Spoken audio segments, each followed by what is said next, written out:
Welcome to Cisco's fourth quarter and fiscal year 2025 financial results conference call. At the request of Cisco, today's conference is being recorded. If you have any objections, you may disconnect. Now I would like to introduce Sami Badri, Head of Investor Relations. Sir, you may begin. Good afternoon, everyone. This is Sami Badri, Cisco's Head of Investor Relations, and I'm joined by Chuck Robbins, our Chair and CEO, and Mark Patterson, our CFO. Cisco's earnings press release and supplemental information, including GAAP to non-GAAP reconciliations, are available on our Investor Relations website. Following this call, we will also make the recorded webcast and slides available on the website. Throughout today's call, we'll be referencing both GAAP and non-GAAP financial results. We will discuss product results in terms of revenue and geographic and customer results in terms of product orders, unless stated otherwise. All comparisons will be made on a year-over-year basis. Please note that our discussion today will include forward-looking statements, including our guidance for the first quarter and fiscal year 2026. These statements are subject to risks and uncertainties detailed in our SEC filings, particularly our most recent 10-K and 10-Q reports, which identify important risk factors that could cause actual results to differ materially from those contained in our forward-looking statements. With respect to guidance, please also see the slides and press release that accompany this call for further details. Cisco will not comment on its financial guidance during the quarter unless it is done through an explicit public disclosure. Now, I'll turn it over to Chuck. Thanks, Sami, and thank you all for joining us today. We had a strong close to fiscal 25, delivering revenue and gross margin at the high end of our guidance ranges for the fourth quarter. Continued operating leverage across our business produced strong profitability, with earnings per share above the high end of our guidance.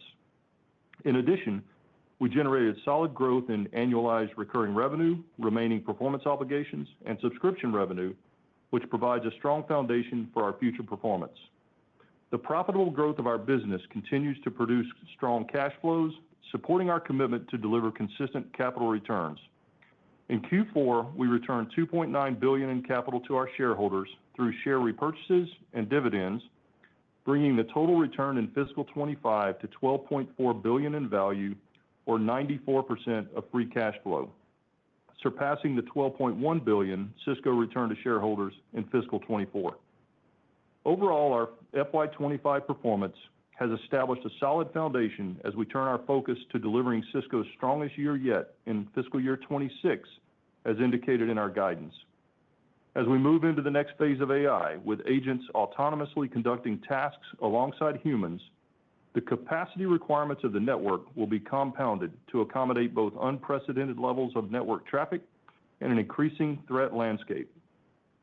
According to our survey of IT networking leaders, 97% of businesses believe they need to upgrade their networks to successfully deploy AI.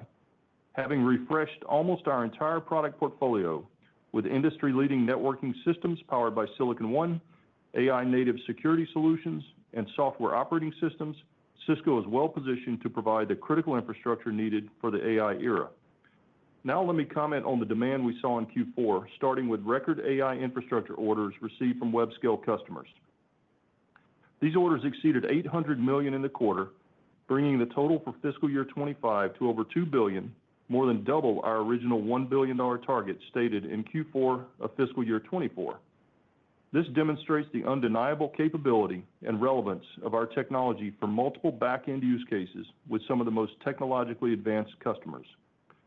Overall, total product orders in Q4 grew 7% year over year, with solid growth across all geographies despite a complex environment, demonstrating the valuable outcomes we continue to deliver for customers worldwide. Enterprise product orders were up 5% year over year in Q4. As typical for the fourth quarter, we closed several very large deals with major enterprises across different industries who are compounding the value of their investments by leveraging the full breadth of our technology platforms. We have a slide in our earnings presentation that highlights both the breadth of Cisco's reach through 8-figure or larger deals and the versatility of solutions tailored to our customers' needs. Public sector orders were down 6% year over year in Q4, compared with a very strong fourth quarter in FY24 when orders grew double digits year over year. That said, overall public sector demand grew sequentially in line with normal seasonality. Product orders from service provider and cloud customers continue to be very strong, up 49% year over year, driven by triple-digit order growth in web scale for the fourth consecutive quarter, with 4 out of the top 6 web scale customers each growing orders in the triple digits. In fact, two web-scale customers each placed total orders of over $1 billion for networking, security, collaboration, and observability in FY25. Demand from telco and cable customers was also strong in Q4, with orders growing more than 20% year over year. Now some color on demand for our core networking and security solutions. Networking product orders grew double digits in Q4, marking the fourth consecutive quarter of double-digit growth driven by web-scale infrastructure, switching, enterprise routing, industrial IoT, and servers. There is strong interest from customers in the new family of Cisco Cat9K smart switches, along with a completely refreshed lineup of highly secure routers, wireless access points, and industrial IoT devices, which are purpose-built for the AI-ready campus and branch. Our new smart switches are powered by Silicon One and deliver enhanced performance, quantum-secure networking, and radically simplified cloud-native and AI-driven operations, all supporting the new realities as AI changes how we work and collaborate. The introduction of our new switches marks the beginning of a major multi-year refresh cycle opportunity for Cisco's large installed campus switching base. Orders for our industrial IoT portfolio, comprised of ruggedized Catalyst products, grew double digits for the fifth consecutive quarter, and we see solid demand signals continuing into FY26 as countries around the world are committing to U.S. domestic investments as part of their trade agreements. As more strategic infrastructure and manufacturing is brought onshore to the United States, Cisco is well positioned to help connect and protect these capital-intensive investments at scale. As I mentioned earlier, the AI infrastructure orders we received from web-scale customers were once again exceptionally strong, exceeding $800 million in the quarter. As expected, the product mix of these orders was more than two-thirds in systems, with the remainder in optics. In the enterprise specifically, while still early, AI orders are ramping, and we have a growing pipeline in the hundreds of millions as these customers look to Cisco to provide simple, scalable, and secure solutions for the AI era. Our expanding partnership with NVIDIA also positions us to deliver on these new demands, with completed integrations of Cisco Nexus switches with NVIDIA's Spectrum-X architecture, offering low-latency, high-speed networking for AI clusters.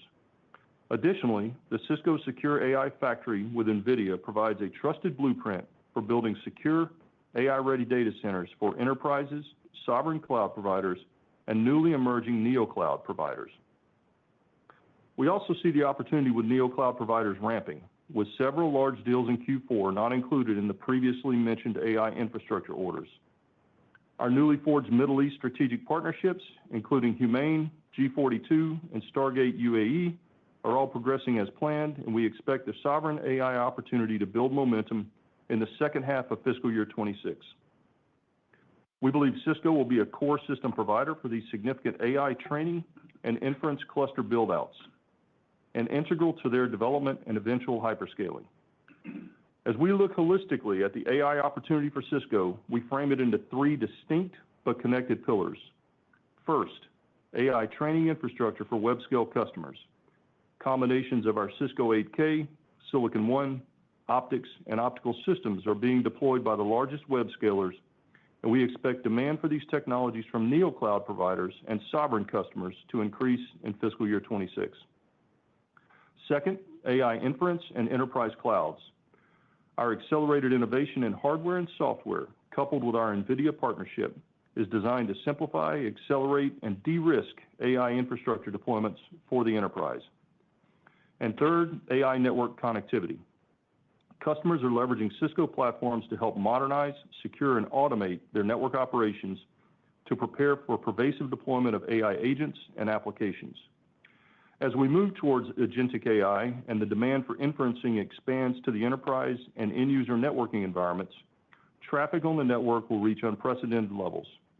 Network traffic will not only increase beyond the peaks of current chatbot interaction, but will remain consistently high, with agents in constant interaction. We have a slide illustrating this new traffic model in our earnings presentation available on our website. As agents gain autonomous decision-making and action capabilities, security will be even more critical to ensure they operate reliably and safely. As a trusted partner for enterprises, hyperscalers, neocloud, and sovereign cloud providers alike, Cisco has the opportunity to lead this generational transition in networking and security and provide the critical infrastructure needed for the AI era. Now shifting to security. We recorded mid-single-digit growth in orders in Q4. Splunk and Cisco synergies delivered a 14% year-over-year increase in new logos for Splunk in Q4, demonstrating the benefit of our cross-selling motions and joint innovation. Our new and refreshed products, including Secure Access, XDR, Hypershield, and AI Defense, also continue to ramp and added 750 new customers collectively in the quarter. The vast majority of our new Hypershield enterprise customers are bundling with our N9300 Smart Switch, which enables them to embed security directly into the fabric of the network. We believe that agentic AI can only be secured by fusing security deep into the network, and that only Cisco can deliver this capability. Now I'd like to comment on our accelerating innovation pipeline. At Cisco Live US in June, we delivered our largest innovation payload to date, announcing over 20 new customer-centric offerings across our portfolio to help our customers build AI-ready data centers and future-proof their workplaces with a foundational layer of digital resilience. You can see the full list of product launches in our slide deck, but I'd like to highlight our Agentic Ops, which are already resonating with customers. Cisco AI Canvas is a revolutionary generative user interface for real-time collaboration between network and security teams, optimized for both human and agent interaction. Powered by Cisco's advanced deep network model LLM, AI Canvas unifies real-time telemetry across various platforms to radically simplify IT operations and accelerate troubleshooting. All of our new innovations introduced in FY25, spanning core networking products based on Cisco Silicon One, advanced security technologies, and unified management tools, are designed on a foundation of AI, further enhancing Cisco's platform advantage, where every technology doesn't just add value by itself, but compounds the value of our customers' existing investments. We continue to use Gen AI and agentic systems across our customer experience organization with things like services as code and AI agents for in-product support, renewals, and adoption. Today, over 2/3 of support cases are touched by AI and automation, which increases the proportion of complex cases we can solve within one day. We're also seeing increased usage of Cisco's own proprietary AI application internally, with more advanced use cases emerging across engineering, sales, operations, and our people, policy, and purpose organization, resulting in meaningful productivity gains for our teams. To summarize, we are seeing clear demand for our technology across customer markets, in addition to expanded opportunities as we move towards agentic AI. We are innovating faster than ever before, making AI foundational in our designs, fusing security deep into our networking products, and providing operational simplicity for our customers. And our strong performance is fueling our capital allocation model, returning significant value to our shareholders while positioning our business for success in fiscal 26. Before I close, I'd like to once again thank Scott Herren for his leadership and partnership over the last 5 years. Scott has been instrumental in driving our transition to more software and recurring revenue, which has driven greater predictability for our business and increased shareholder value. We wish you all the best in your retirement. I'd also like to take a moment to thank our teams for their hard work to close out the year, for executing with urgency as one Cisco, and most importantly, for their unfailing focus on delivering valuable outcomes for our customers. Now I'll turn it over to Mark for more detail on the quarter and our outlook. Thanks, Chuck. We delivered a strong quarter with revenue and non-GAAP gross margin and operating margin at the high end of our guidance range, and earnings per share above the high end of our guidance, coupled with solid operating cash flow.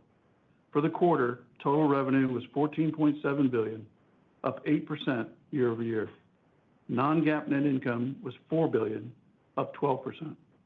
And non-GAAP earnings per share was 99 cents, up 14%, demonstrating good operating leverage with EPS growth outpacing revenue growth. Before we dive into the details, it's worth reiterating as a reminder that we had a full 13-week contribution from Splunk in Q4 FY24 last year. So our reported year-over-year growth rates are fully comparable this quarter.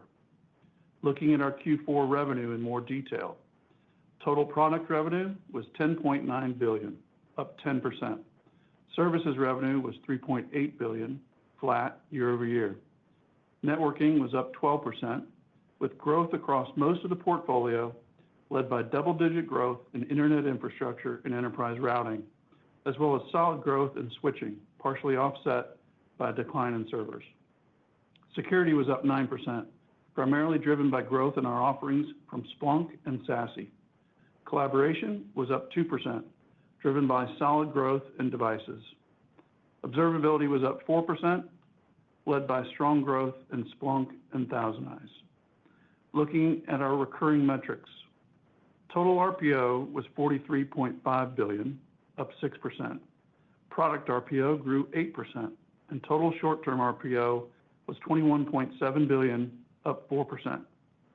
Total ARR ended the quarter at $31.1 billion, an increase of 5%, with product ARR growth of 8%.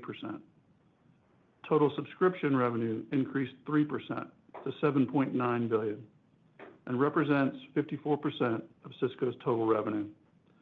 Total software revenue was up 5% at $5.6 billion, with software subscription revenue also up 5%. Q4 product orders were up 7% year-over-year. Looking at our product orders across geographic segments, the Americas was up 5%, EMEA was up 10%, and APJC was up 7%. In our customer markets, service provider and cloud was up 49%. Enterprise was up 5%, and public sector was down 6%. Total non-GAAP gross margin came in at 68.4%, up 50 basis points year-over-year, coming in at the high end of our guidance range. Non-GAAP product gross margin was 67.5%, up 50 basis points, driven by productivity improvements. Non-GAAP services gross margin was 70.8%, also up 50 basis points. Our total gross margin included a small impact from tariffs, which was slightly favorable compared to our estimate that was included in our guidance. We continue our focus on profitability and financial discipline, with non-GAAP operating margin at 34.3% at the high end of our guidance range. Our non-GAAP tax rate was 18.1% for the quarter. Shifting to the balance sheet, we ended Q4 with total cash, cash equivalents, and investments of $16.1 billion. Operating cash flow was $4.2 billion, up 14%, primarily driven by our revenue and earnings growth. From a capital allocation perspective, we returned $2.9 billion to shareholders during the quarter, comprised of $1.6 billion for our quarterly cash dividend and $1.3 billion of our share repurchases, with $14.2 billion now remaining under our share repurchase program. Turning to the full fiscal year, revenue was $56.7 billion, up 5%. Total non-GAAP gross margin was 68.7%, up 120 basis points. On the bottom line, non-GAAP net income was $15.2 billion, flat year-over-year. And non-GAAP earnings per share was $3.81, which was up 2%. Operating cash flow was $14.2 billion, up 30% compared to FY24. Cash flow growth from the full year was positively impacted by some large tax payments in early FY24 that did not repeat in FY25. We returned $12.4 billion in value to our shareholders through cash dividends and share repurchases. This was comprised of $6.4 billion in quarterly cash dividends and $6 billion of share repurchases. We increased our dividend for the 14th consecutive year in FY25, reinforcing our confidence in the strength and stability of our ongoing cash flows. To summarize, we had a solid fiscal quarter and year with top and bottom line performance meeting and exceeding our expectations, driven by strong order growth and margins. For the full fiscal 2025, we delivered record non-GAAP operating income and margin, demonstrating our ability to provide operating leverage while driving strong top-line growth. We remain focused on making strategic investments in innovation to capitalize on the significant growth opportunities we see ahead. This will continue to be underpinned by disciplined spend management, And it's this powerful combination that continues to fuel strong cash flow and our ability to return significant value to our shareholders. Turning to guidance. While we have some clarity on tariffs, we are still operating in a complex environment. Our Q1 and fiscal year 2026 guide assumes current tariffs and exemptions remain in place through the end of fiscal 2026. These include the following: China at 30%, partially offset by an exemption for semiconductors and certain electronic components. Mexico at 25%, and Canada at 35% for the components and products that are not eligible for the current USMCA exemptions. Other countries reverted to country-specific reciprocal rates, but largely offset by an exemption for semiconductors and certain electronic components. And finally, a small impact from tariffs on copper, steel, and aluminum and retaliatory tariffs. We will continue to leverage our world-class supply chain team to help mitigate the impact of tariffs where appropriate. Through the flexibility and agility we have built into our operations over the last few years, the size and scale of our supply chain provide us with some unique advantages as we support our customers globally. Looking ahead, you can expect us to continue our focus on durable growth with financial discipline driving operating leverage and continued capital returns. Our fiscal Q1 guidance is as follows. We expect revenue to be in the range of $14.65 billion to $14.85 billion. We anticipate non-GAAP gross margin to be in the range of 67.5% to 68.5%. Non-GAAP operating margin is expected to be in the range of 33% to 34%. Non-GAAP earnings per share is expected to range from 97 cents to 99 cents. We are assuming a non-GAAP effective tax rate of approximately 19%.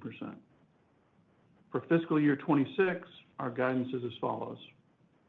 We expect revenue to be in the range of $59 billion to $60 billion.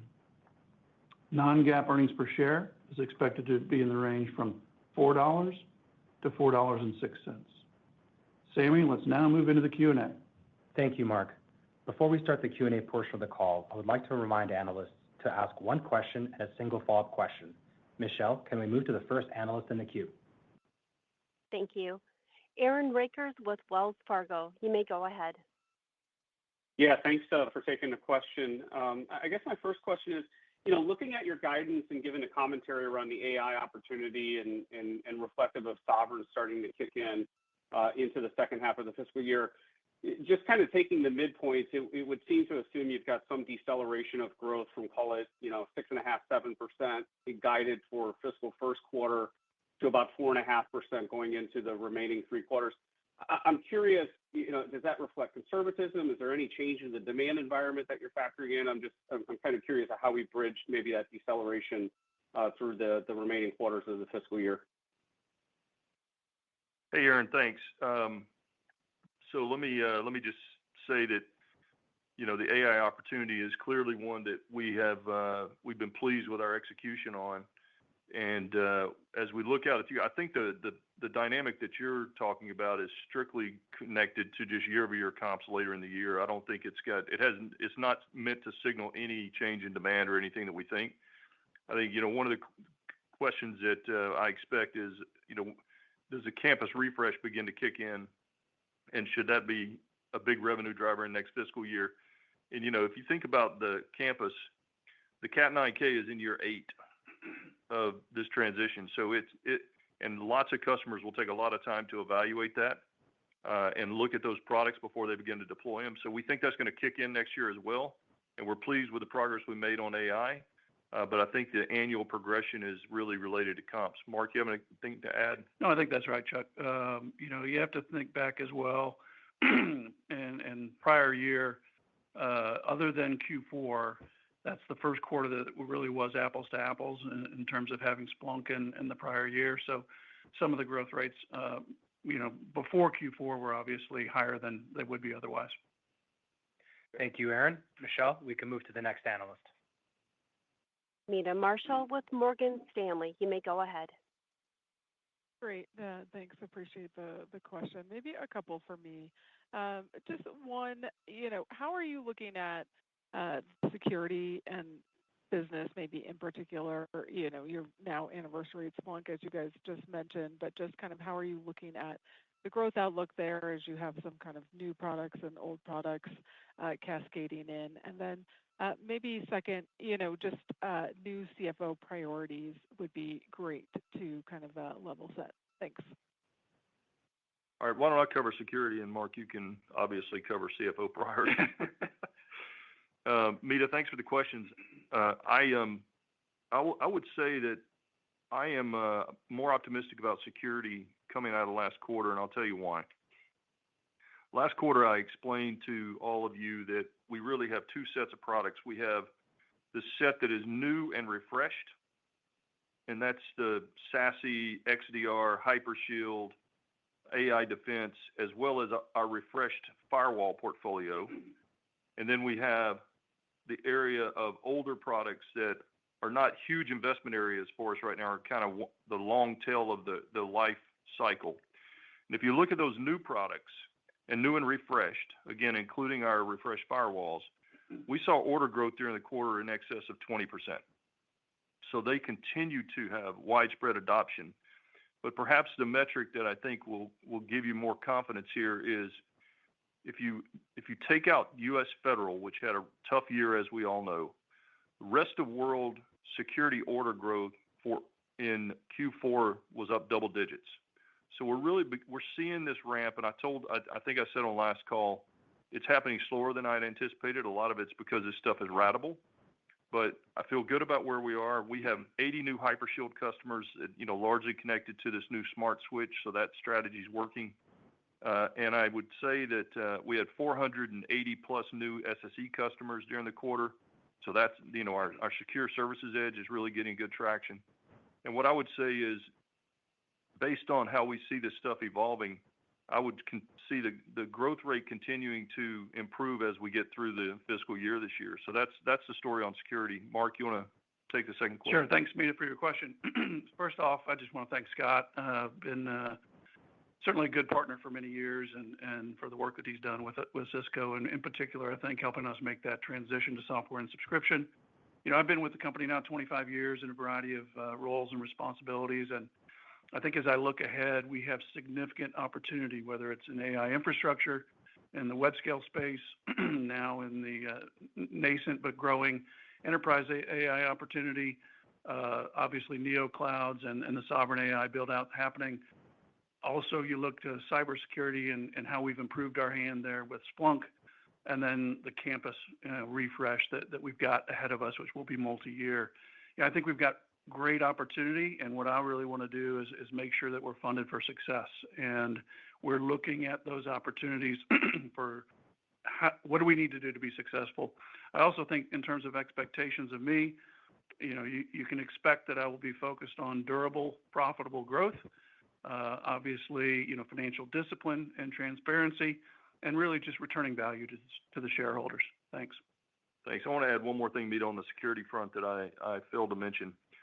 Another positive thing that happened during the quarter, we've had 2 consecutive quarters now relative to Splunk. If you recall, one of the big things that we thought we could do is bring them new customers by cross-selling Splunk into customers they had not been in. And in Q3 and Q4, we had over 300 new logos for Splunk, new customers that bought Splunk for the first time. So that strategy seems to be working. The teams are doing a really good job there, which is another reason I have confidence in the security strategy this year. Meta, thank you for the question. Michelle, we can move to the next analyst. Thank you. Simon Leopold with Raymond James. You may go ahead. Thank you very much for taking the question. First one, I wanted to ask about this idea of pull forwards. I appreciate customers may not communicate their rationale and reasons for placing particular orders, but I'm concerned that particularly in the federal vertical with potential budget cuts and enterprises worried about the implications from tariffs may have accelerated some of the orders, therefore pulling them from the later quarters. And then as my follow-up, I'm wondering if you could talk about your expectations over the longer term for the composition of the AI business. We've got the 2/3, 1/3 split between systems and optics. And I'm wondering how you expect that to trend, or is this an expected steady state? Thank you. Thanks, Simon. I'll make a couple of comments on the pull forward, and then Mark, you can give some data points on why we're pretty confident that hasn't happened at scale. We've looked at, there's lots of metrics that we look at here, and I talk to customers constantly. We talk to our field teams constantly, and I haven't heard one instance in the last 6 months of a single customer who said, I'm going to order this now before price increases occur. Not that we're increasing prices. We haven't announced anything like that, but I'm just saying that's the theory that you're putting forward. So I'm not suggesting that it hasn't happened somewhere, but I think I would have heard it if it was pervasive. Mark? Yeah, just to add maybe a few data points, certainly we talk to many channel partners. Also look at our typical linearity from month 1, 2, 3, et cetera. That all looked good. We have, on many of our products, we actually have software that gets activated once it's shipped. So one of the things we look at is really that time from shipment to activation and to see if that is stretched out at all. It did not as well.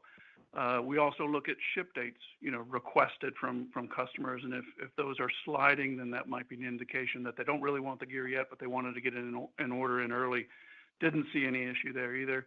And then really, of course, we looked at pipeline pull forwards and nothing unusual there either. So we're pretty confident that we haven't seen any indication of any pull forwards.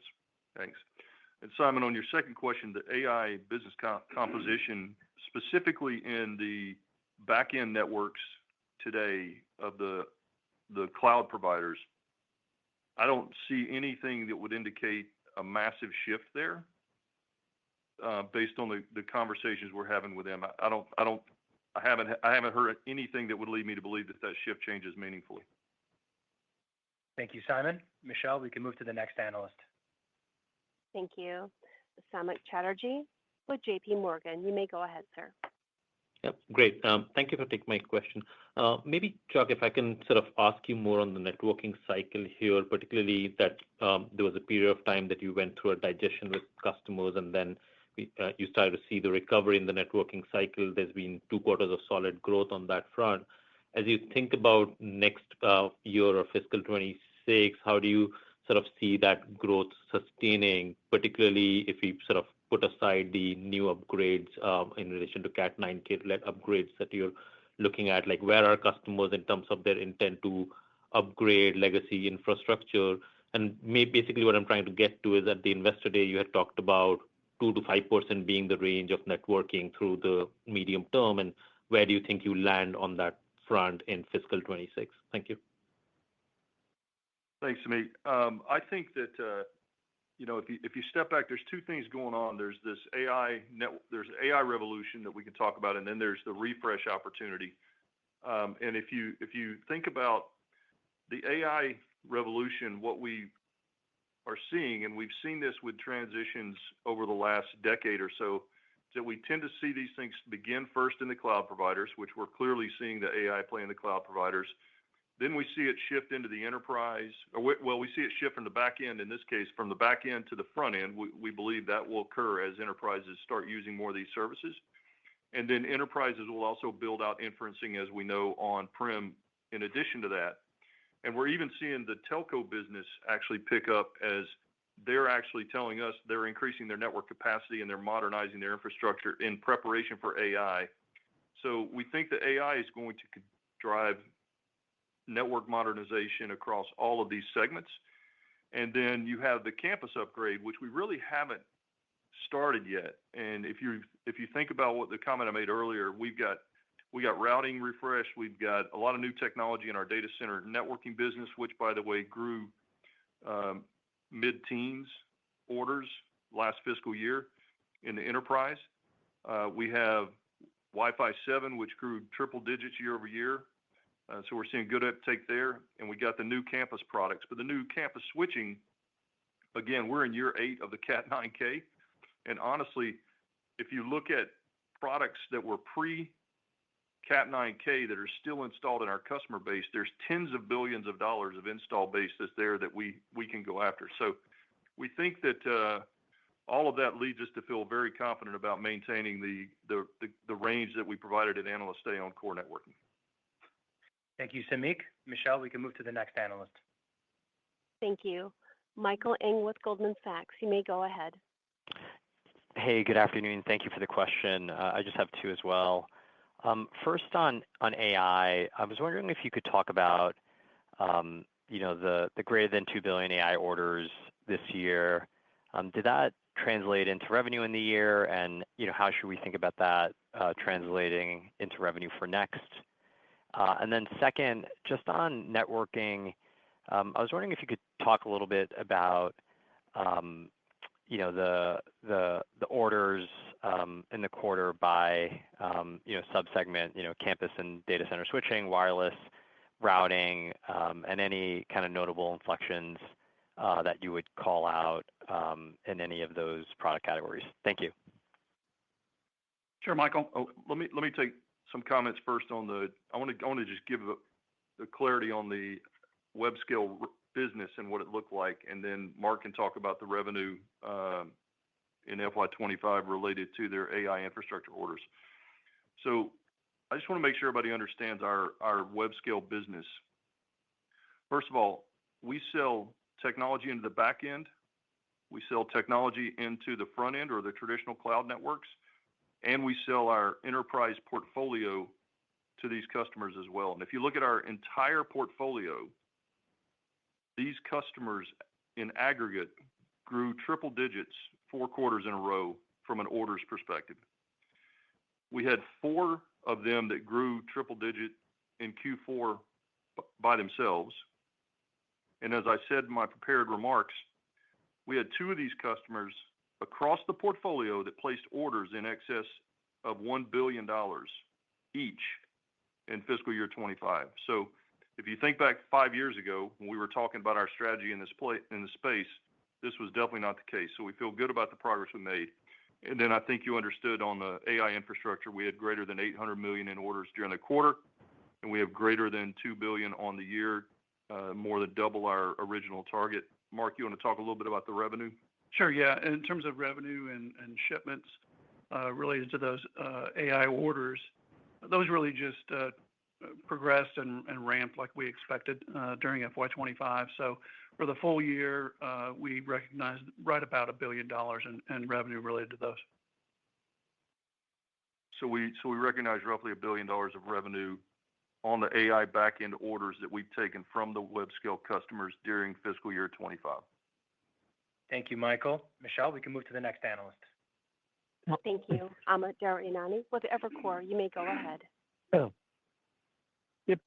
Good afternoon, everyone. Thanks for taking my question. I have 2 as well. And, Chuck, maybe just on the AI side, as you were talking about that a little bit here, can you touch on AI adoption by enterprises? And how do you really think that opportunity on the enterprise side shape up, given I think Silicon One is the only partner silicon that NVIDIA is supporting right now? So can you talk about how big do you think this enterprise opportunity is, and when do you start to see revenues or orders flow into that? And then my follow-up, maybe just continuing on to the prior answer you folks had, how much revenue contribution are you embedding in fiscal 26 from AI, given the $2 billion orders that you had this year? Thank you. Yeah, Amit, good question. So on the enterprise side, what we saw orders, and these are orders that are really sort of networking and AI GPU related. I think in our remarks we talked about earlier that they're about half and half, and we saw a few $100 million that moved through, and we have hundreds of millions in the pipeline right now for enterprise. I'd say that there's a lot of pilots going. There's a lot of work going on with customers who are piloting different applications in retail environments, etc. So we think it'll start to ramp, and then we think that you'll see AI applications ramp, and then the second half of the year, we think you're going to see agentic proof of concepts become more, I'd say, pervasive, and that's going to require, obviously, network connectivity, network capacity, low latency, and candidly, we're going to have to put security into the fabric of the network because, as we talked about earlier, these agentic workflows, they're going to be in constant communication. Whether you think about general agents or you think about robotics, the importance of the low latency connectivity is going to be huge. and the security is going to be huge. And the only way to do both of those is to fuse security into the core of the network. So that's our plan. That's why we're working so hard on what we're working on. In the NVIDIA space, I'd say a lot of the developments going on, I would just say I don't believe we've seen the meaningful benefit of that partnership yet. And we've got some good development that's been completed. We got a lot of milestones that are going to be done in the next few months. And we think that as the enterprise really begins to ramp up, that partnership and our portfolio, we think will be in good shape to help them out. On the revenue contribution from fiscal year 26 relative to AI, I would just say that we don't really guide by specific parts of the technology. But, given that we had $1 billion in FY25, you can probably extrapolate out what you think we'll do in 26 because we got the backlog and we'll have the new orders that we take down during the year. Thank you, Amit. Michelle, can we move to the next analyst? Thank you. Tal Liani with Bank of America. You may go ahead, sir. Yes. Hi, guys. Two questions. I'll ask them both together. Service revenues, kind of 25% of revenues, flat this quarter.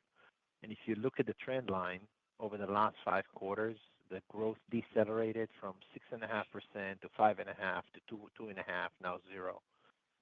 What are the trends in service revenues and what should we expect going forward? That's question number 1. And question number 2 is the networking growth. It's driven by spending spending and investments by cloud.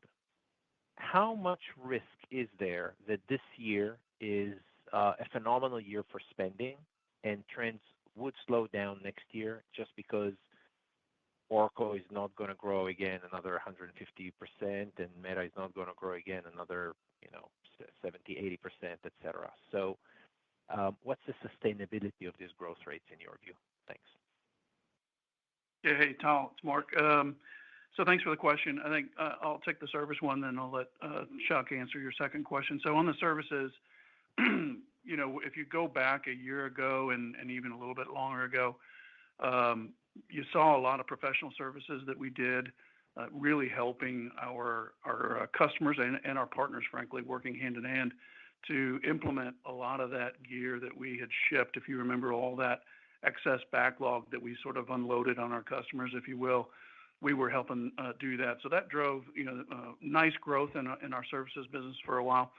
What we usually do see, as you know, is services usually trails or sort of follows on to what's happening in product, for instance. So as we saw, networking growth of 12% this quarter, I would expect that, you'll start to see services pick up as revenue on services is ratable. So we do expect that will improve as we go into FY26. And then on the risk issue, all I could say, Tal, is that we see the same CapEx year-over-year growth numbers that you see, and I think the aggregate number is like 50% up. So I don't feel like AI is a fleeting trend. I do understand your question, but I think we're operating off the demand signals we're getting from those customers and what they're signaling relative to how they're spending CapEx. Thank you, Tal. Michelle, we can move to the next analyst. Thank you. Ben Reitzes with Melius Research. You may go ahead, sir. Hey, thanks. Chuck, I think some folks were trying to get at this in an earlier question, but, security, your execution in switching and the AI stuff is obviously better than expected, but the security was pretty well below the street and it has to accelerate pretty significantly to get to your 15 to 17% growth for security plus observability long-term target. Is that still the right way to think of that business, Chuck? Is that where you think you can at least end the year? And if not, is it worth rethinking that it's a high single-digit grower? Just wondering on that. And then I have a quick follow-up. You want to ask it now? Ben, do you want to go ahead and ask the second one now? Ben, we're writing them down, so. Oh, okay. Well, I was just on the. I was wondering, on the Humane and some of these sovereigns. You mentioned the NVIDIA deal so much, but on one of them, you're working with AMD. I'm just wondering, how, with regard to your partnering outside of NVIDIA in the AI land, how much is that a focus? And And is that something that you're able to do as well?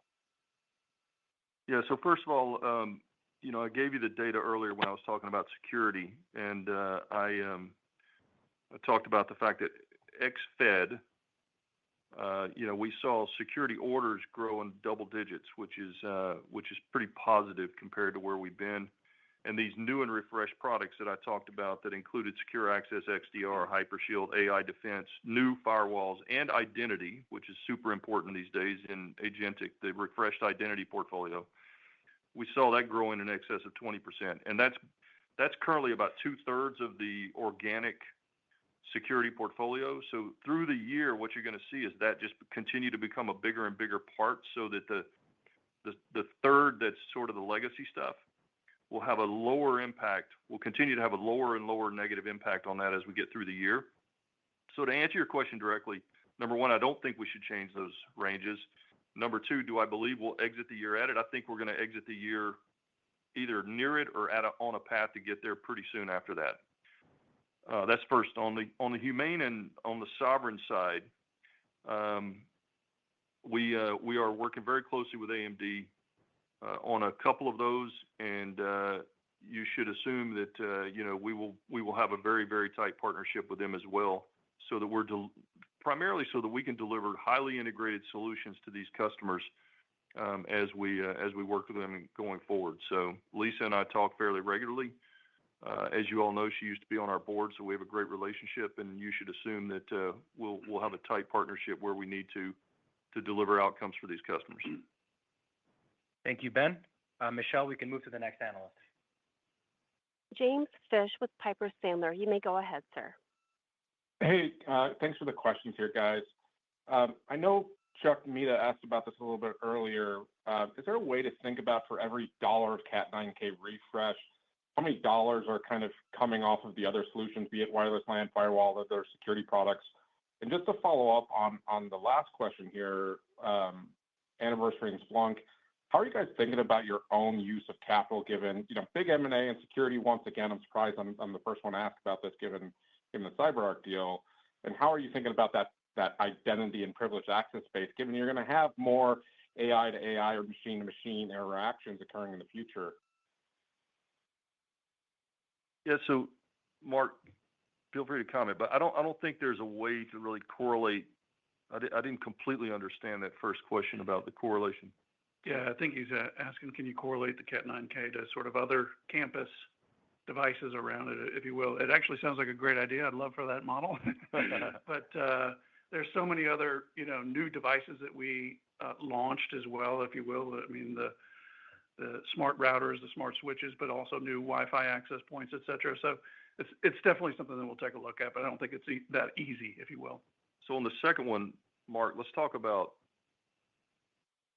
capital and how we plan to use it, or nothing's really changed. And I'll talk about identity. Yeah. So if you look at FY25, first off, we returned $12.4 billion to the shareholders, so 94% of our free cash flow. As you look at it going forward, and probably important for you to hear this from me too, number one, the first priority is just to support the growth of the business. Secondly is to support the dividend, obviously, which we have been increasing each year for some time.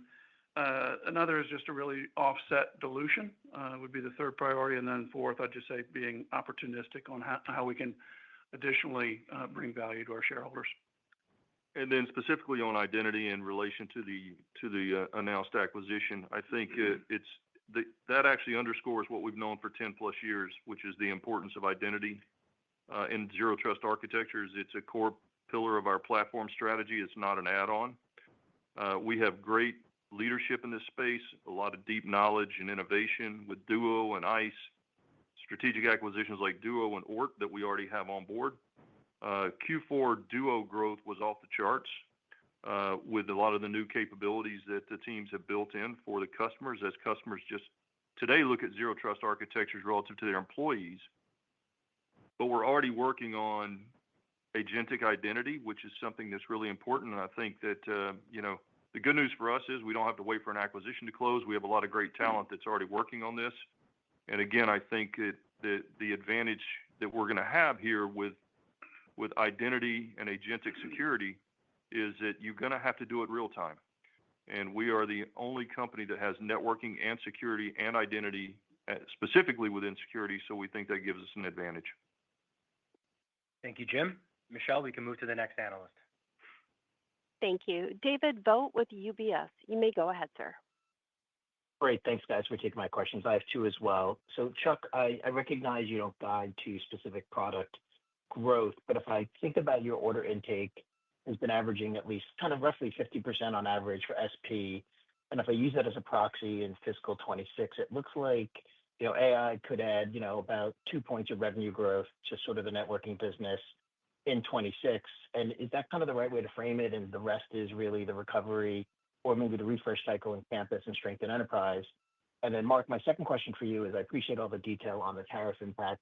Appreciate that in the slide. But can you help us frame, from a gross margin impact, is it a 50 basis point headwind in your guide for fiscal 26 based on where current tariff rates are and how you're thinking about it for the full year? Thanks. Yeah, let me answer the first one, and then Mark can talk about tariffs. I mean, I think you're generally in the ballpark. I think. I don't know specifically how many points, but we do expect both sides to be contributing pretty meaningfully. I think we did an analysis of our overarching growth in Q4, and I think that even if you normalized out web, it made a 1 point differential. I think so. I think you're close. Yeah, as far as tariffs, they were really a small impact in Q4 as well as for FY25.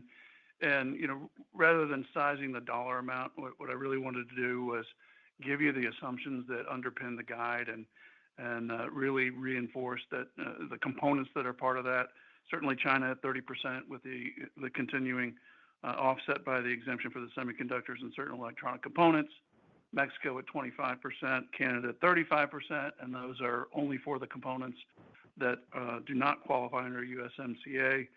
And then other countries going back to their reciprocal rates that are largely offset by those exemptions for semiconductors and electronic components, plus some small, tariffs related to steel, aluminum, and copper. So really just wanted to make sure you knew the exact assumptions that are into the guide.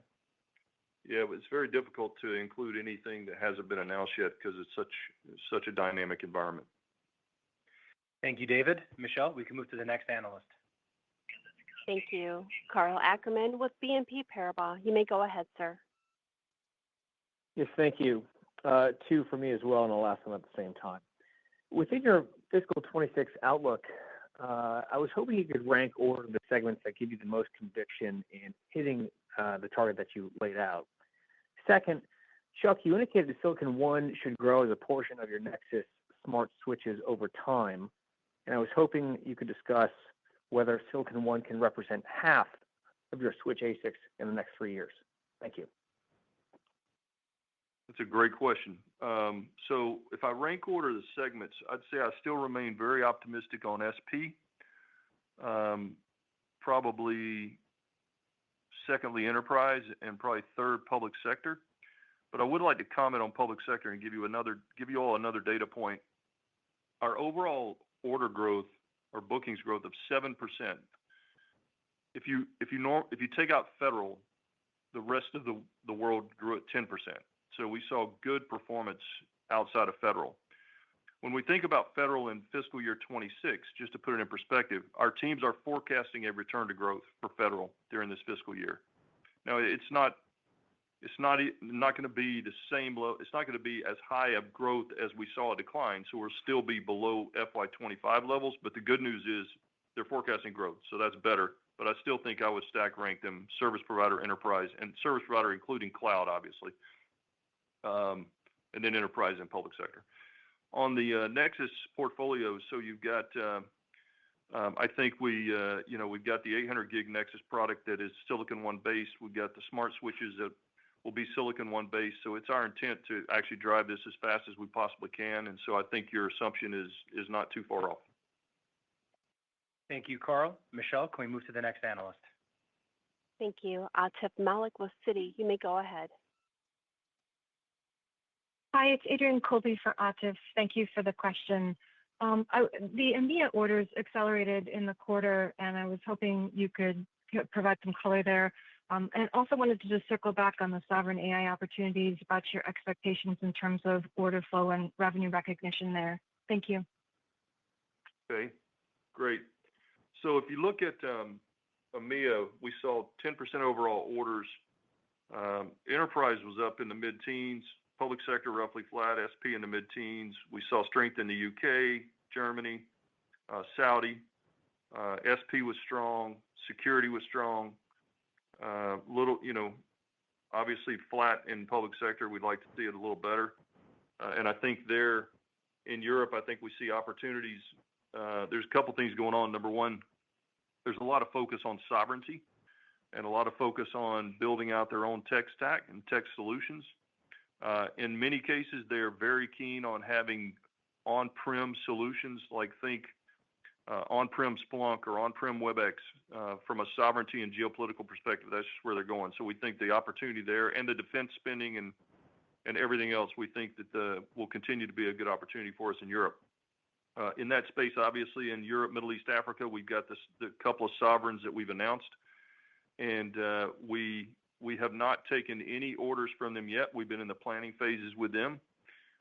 They're obviously working through getting the licenses for the GPUs, and we sort of expect that's going to, I would lean towards looking for that, even the order flow to be sort of middle year into the second half, and then revenue would follow.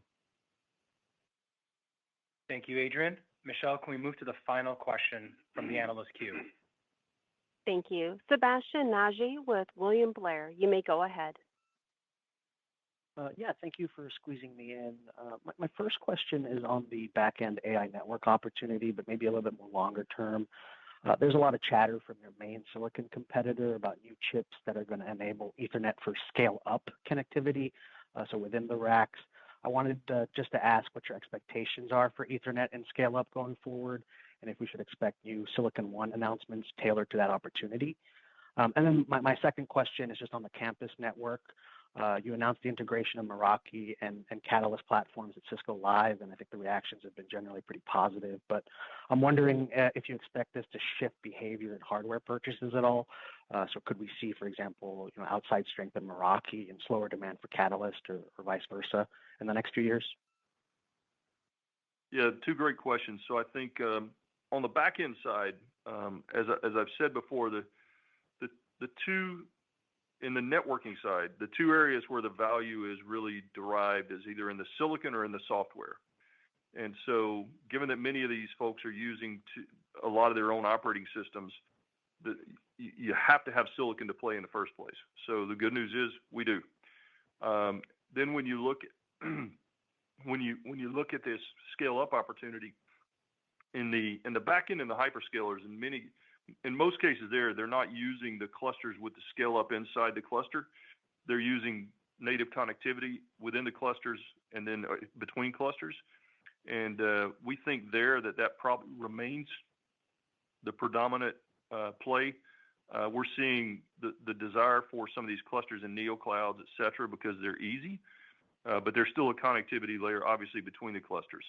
From a scale-up perspective, we think over time that opportunity could shift to more of an Ethernet variant, which would give us, obviously, an easy way to play. We've got roadmaps that we're working on that haven't been announced yet, but I think downstream, if that occurs, we could definitely play in that space. On the Meraki Catalyst question, I actually think the opposite is actually what you would see is you'd see more openness to Catalyst because of the cloud management, the simple cloud management. I think there's 35 million devices now being managed by the cloud. And so it just gives customers choice. It rationalizes the hardware down to a single platform that you can run in either mode. You can run it on-prem or you can run it cloud managed. And I think that's a big benefit for our customers as we go forward. Thank you, Sebastian. I'm going to now hand it over to Chuck for some closing remarks. Yeah, I want to thank everybody for joining today, and again, reiterate my thanks to our team for all their great work in Q4 and fiscal 25, which really did set a solid foundation for fiscal year 26. Mark, welcome. We're excited about your first earnings and what's ahead. I'm really excited about working with you.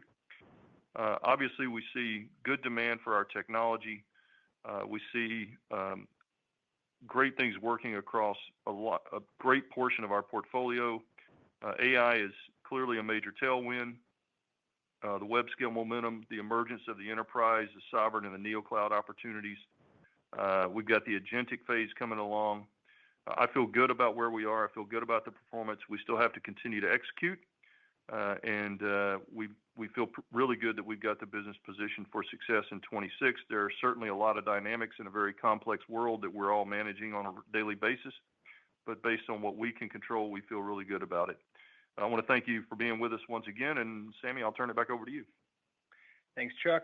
Cisco's next quarterly call, which will outline our first quarter FY26 results, will be on Wednesday, November 12th, 2025, at 1:30 p.m. Pacific, 4:30 p.m. Eastern Time. This concludes today's call. If you have any further questions, please feel free to contact the Cisco Investor Relations Department, and we thank you very much for joining the call today. Thank you for participating on today's conference call.